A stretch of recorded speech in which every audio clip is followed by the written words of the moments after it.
Gold, trusted gold buyers. మీరు తాకట్టు పెట్టిన బంగారాన్ని విడిపించి ఈ రోజు ఉన్న మార్కెట్ ధరకు కొనబడను.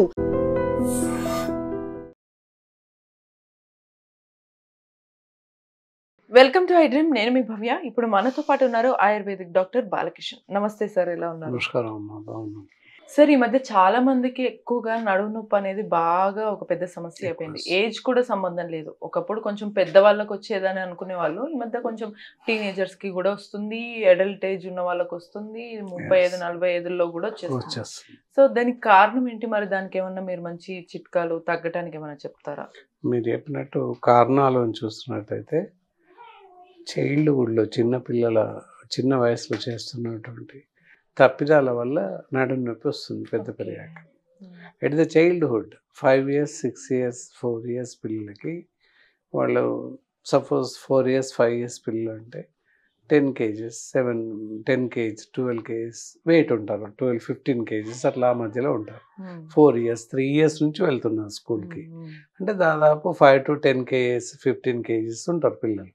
వాళ్ళకు గాను వాళ్ళ బరువు అంతగా, వాళ్ళు సగం బరువు 5 kilos 6 kilos 7 kilos 10 kilos బరువు గల బుక్స్ బ్యాగ్ వాళ్ళ వీపు పైన వేసి పంపిస్తున్నారు.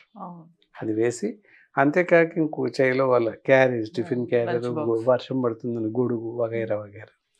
సో ఇవన్నీ పట్టుకొని ఫస్ట్ సెకండ్ థర్డ్ ఫ్లోర్కి వెళ్ళిపోవాలి పిల్లలు. Imagine it.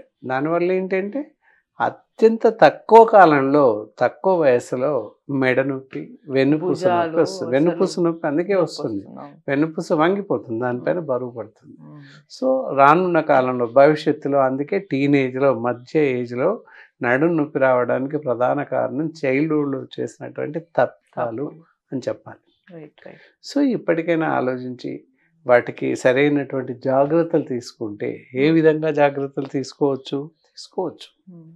పేరెంట్స్ వెళ్ళి క్లాస్ రూమ్లో బ్యాగ్ పెట్టేసి రావడం, అలా, లేదా ఆయనకు చెప్పేసి పైన పెట్టేయడం, లేదా చిన్నపిల్లల క్లాస్ కింద పెట్టడం. స్కూల్ వాళ్ళు అయితే అలా కాదు, చిన్నపిల్లలవే పైన పెట్టేస్తారు వీళ్ళు క్లాస్ రూమ్స్. సో అది చాలా ప్రాబ్లంగా ఉంటుంది, చాలా కష్టంగా ఉంటుంది పిల్లలకి. వాళ్ళు చెప్పలేరేటు. అందుకని పేరెంట్స్ అయినా జాగ్రత్త వహించి క్లాస్ మార్చమనాలి. క్లాస్ మార్చడం వీళ్ళ చేతిలో లేదు కనుక బ్యాగ్స్ కానీ క్యారేజ్ కానీ వీళ్ళే పేరెంట్సే వెళ్ళి క్లాస్ రూమ్లో పెట్టి రావడం జరిగితే కొంతవరకు ఈ మధ్య వయసులో వస్తున్నటువంటి బ్యాక్ పెయిన్ అవ్వచ్చు, నడుము నొప్పి అవ్వచ్చు, వీటిని నివారించుకునే అవకాశం ఉంది. రైట్.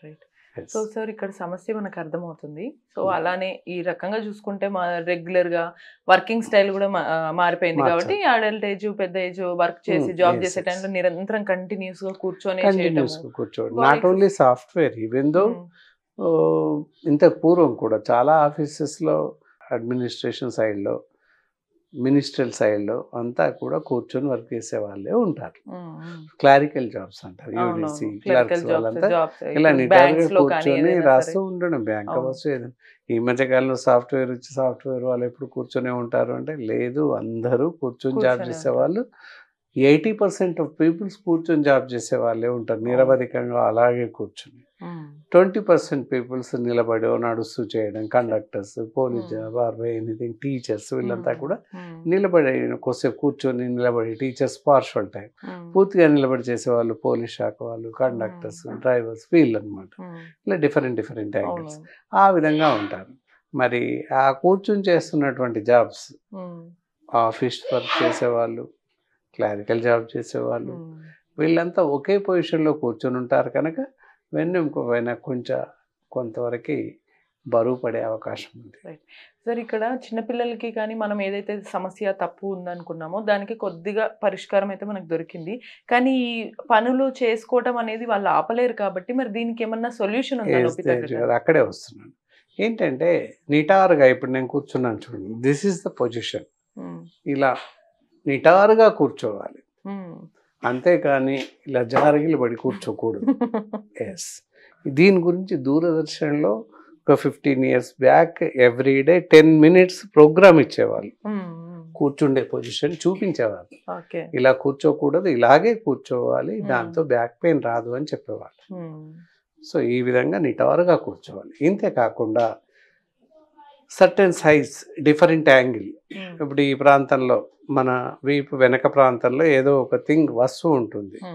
ఇలా ఇలా వెంగి తీసుకోవచ్చు, కొంత కష్టపడితే వస్తుంది. అలా తీసుకోకూడదు, పూర్తిగా అటువైపు తిరిగి తీసుకోవాలి. కింద ఏదైనా థింగ్ వస్తువు ఉంటుంది, వంగి తీసుకోకూడదు, కూర్చొని తీయాలి. ఇవన్నమాట జాగ్రత్తలు అంటే అవి. ఇంకా మెట్లు ఎక్కడం దిగడం, ఎక్కే కన్నా దిగడం చాలా నెమ్మదిగా దిగాల్సి ఉంటుంది. ఎక్కే కన్నా దిగేటప్పుడే బరువు ఎక్కువ పడుతుంది, వెన్నెముక పైన, మోకాళ్ళ పైన, ఎవ్రీథింగ్. అంటే లంబార్ స్పైనల్ కార్డ్లో ఎక్కువ బరువు పడే అవకాశం ఉంది నడుము పైన. అందుకని మెల్లిగా దిగాలి, ఒక్కొక్క మెట్టు చొప్పున దిగుతూ ఉండాలి. సో ఇక్కడ ఎగ్జాంపుల్ చెప్తాను. చాలామంది నాతో పాటు మెట్లు ఎక్కుతూ ఉంటే చూస్తాను, మెల్లిగా దిగుతుంది సార్, ఏమైంది అని అడుగుతాను. అంటే ఏం కాకుండా కోసం ఇలా దిగుతాను నేను అని చెప్తాను. ఎక్కేటప్పుడు దిగేటప్పుడు ఇద్దరు ముగ్గురం కలిసి వెళ్తాం కదా, వాళ్ళు అడుగుతారు, ఏంటి సార్ ఒక్కొక్క మెట్టు మెల్లిగా దిగుతున్నారు ఏంటి, మెల్లిగా ఎక్కుతున్నారు ఏంటి అని అడుగుతారు. ఏమైంది అని అడుగుతాను. ఏమీ కాకుండా కోసం ఇట్లా ఎక్కి దిగుతానని చెప్తాను. ఎస్, లిఫ్ట్ ఉన్న దగ్గర లిఫ్ట్ ఉపయోగించాలి. లిఫ్ట్ లేని దగ్గర పారాఫిట్ వాల్ పట్టుకుని ఒక్కొక్క మెట్టు ఎక్కుతూ దిగాలి. అలా చేస్తే కొంత నడుము నొప్పి రాకుండా నివారించుకోవచ్చు. సరే, ఇక మరి ఒకవేళ సమస్య అయితే వచ్చింది, ఇంకా కూడా కూర్చొని జాబ్ చేస్తున్న వాళ్ళు మధ్య ఒక హాఫ్ అన్ అవర్ 1 అవర్ తర్వాత లేసి ఒక 2 నిమిషాలు తిరగడం, సీట్ దగ్గర లేసి నిలబడడం, కొంచెం శరీర బళ్ళిక తీసుకోవడం, ఒక 2 అడుగులు వేసి మళ్ళీ కూర్చోవడం. గంట ఒకసారి 2 మినిట్స్ 3 మినిట్స్ లేసి నిలబడితే చాలు, తగ్గిపోతుంది. ఈ ప్రాబ్లం రాకుండా కాపాడుకోవచ్చు. సరే, ఇక్కడ సమస్య అయితే వచ్చింది, ప్రాబ్లం వచ్చింది, మీరు చెప్పినటువంటి చిట్కాలు పాటించినప్పటికీ కూడా ఒకవేళ ఏమన్నా మందులు వాడితే నొప్పి తగ్గుతుందా అని అనిపిస్తుండొచ్చు. కానీ మందులు మళ్ళీ సైడ్ ఎఫెక్ట్స్ కదా అని భావిస్తారు. మరి ఆయుర్వేదంలో దీనికి ఏమన్నా మెడిసిన్ ఉంటుందంటారు? ఎస్, జనరలైజ్గా నడుము నొప్పి వచ్చింది, బ్యాక్ పెయిన్ వచ్చింది అనగానే చాలామంది ఏంటంటే నొప్పి నివారణ మెడిసిన్స్ వాడతారు. ఎవరు చెప్పినా విన్ వాళ్ళంతా వాళ్ళు మెడికల్ షాప్కి వెళ్ళడం, నడుము నొప్పి గోలు తీసుకొని వేసుకోవడం నిరంతరంగా జరుగుతున్నటువంటి కార్యక్రమం. కానీ అలా వేసుకోకూడదు. ఈ మధ్య కాలంలో కొంత అవేర్నెస్ వచ్చింది, వేసుకోవట్లేదు. అయినప్పటికీ ఇంకా కూడా చాలామంది వేసుకుంటూ ఉన్నారు. దయచేసి అలా నొప్పి వచ్చినప్పుడు నొప్పి గోళీలు మీ అంతటా మీరుగా వేసుకోకూడదు. దానివల్ల అత్యంత ప్రమాదం, మందులు వికటించేసి మూత్రపిండ వ్యాధులు, కిడ్నీ డిసీజెస్ వచ్చే అవకాశం ఉంది, ఇతరత్ర ఇంటెస్టైనల్ డిజార్డర్స్ వచ్చే అవకాశం ఉంది, జీర్ణకోశ వ్యాధులు. కాబట్టి మీ అంత మీరుగా నొప్పి నివారణ మందులు వాడకండి.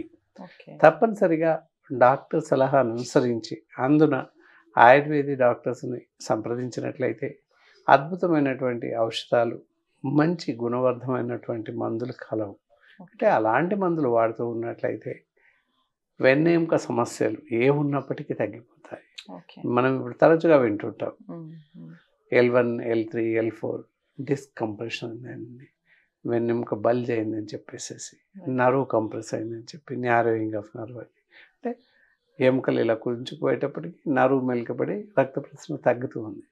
సో దానివల్ల కూడా తిమ్మిరి రావడం, ఒక సైడ్ తిమ్మిరి రావడం, బోత్ సైడ్స్ తిమ్మిరి రావడం, నొప్పి రావడం, భరించలేనంత నొప్పి ఉంటుంది.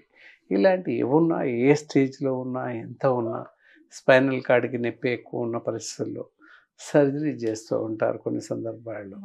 కానీ సర్జరీ అవసరం లేకుండానే ఆయుర్వేద మెడిసిన్స్తో పూర్తిగా తగ్గించే అవకాశం ఉంది. దానికి కారణం మనం ఇక్కడ చూస్తున్నాం కదా, ఇక్కడ గౌటెక్స్ అనేటటువంటి ట్యాబ్లెట్స్ ఉంటాయి. ఉదయం సాయంత్రం వేస్తూ ఉన్నట్లయితే స్పైనల్ కార్డ్కి సంబంధించినటువంటి డిసీజెస్ తగ్గే అవకాశం ఉంది.